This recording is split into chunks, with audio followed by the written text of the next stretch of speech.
Hello everyone, this is JPL back for another Clone Wars review, and today I'll be taking a look at the Clovis arc. Anyway, so yeah, first off, Clovis is a character that's returning from the season 2 episode. But I was actually surprised that he was still alive. We all assumed that he would have been shot down by the Separatists, but no, he's still alive somehow. I don't know what happened there. Anyway. So we have Embo, the fantastic bounty hunter. I love seeing Embo. He's a great character. He's just a great bounty hunter, and he's just used really well here. Even though, he's like going against people. But of course, he's a bounty hunter. He has to be the villain as well. And this arc focused a lot on economics, and the economics of the war going on both sides. Which is actually really interesting. It's really boring just to learn about numbers and figures and all that, but the way it's all done here is really interesting, that this could actually change the war. And yeah, it's fun seeing that. Anakin, this arc, wasn't very pleasant. I mean, he had much conflict with Padme. Yelling at her, which was actually surprising to see because we figured Anakin would never do that, but it's really interesting and confusing, like where that anger comes from. Oh yeah, Tekla, the Padme's servant, dies, and normally this would not be sad, but the reason why it is sad because some episode a while ago, Tekla, she says, oh, my family, we're all poor. My children, they can only bathe like a certain time once a week. They can't study. And it's just sad knowing that, she has a whole family and she's dead. And she just dies without any emotion attached to it, which is pretty sad. Anyway, so Yoda's hair is in his Clone Wars style, classic Clone Wars style, which is actually really confusing because his hair was actually different for the past few episodes. The answer to that was this episode, this arc, originally was supposed to air in Season 5, but due to some conflict, I think, they had to delay it.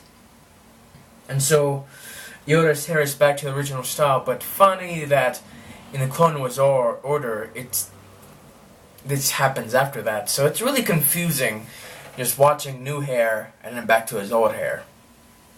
And also, Ian Abercrombie, he actually finished this episode, so there was no Tim Curry in it. So, hearing the original Palpatine after a brand new Palpatine is just weird. We had this guy, and then a new guy, and then back to this guy. It's weird, and, again, this was supposed to be done beforehand, but they had to delay it. Anyway, so Anakin, Padme, their conflict is really interesting, Anakin, there's no trust in their relationship, which, it's really interesting how they talked about their relationship there, which is kind of interesting to see that we never got to see that anywhere else. So Obi-Wan. It's interesting to see that Obi-Wan is actually sensing something about Anakin and Padme. And how he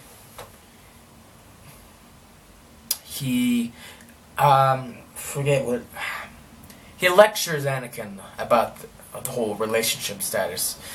And, he talks about Satine really casually. And my guess is that this was supposed to be done before the death of Satine. But, it was later, so it's different. Anyway, so, again, did Clovis try to rape Padme?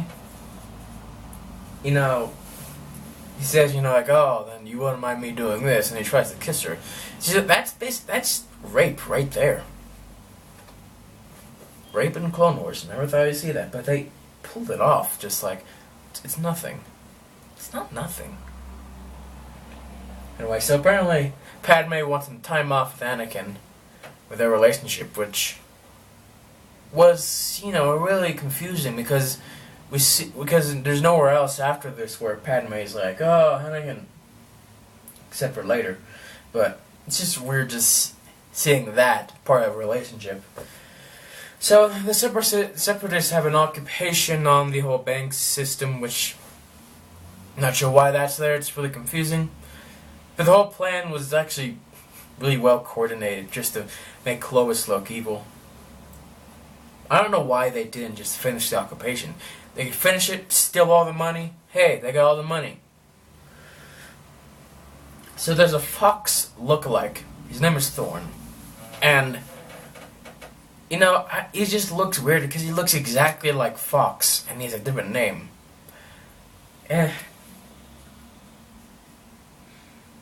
Oh, yes, so in the Senate room, in the background, which is where all the senators are, and they're just really tiny. I was looking at this episode, and I saw something really funny. So apparently, Orn Free Ta has a twin brother. Because you see in like one corner of the screen, we see Orn Free Ta with the two girls. And then I look down, and there he is again with the two girls, and it's like, huh.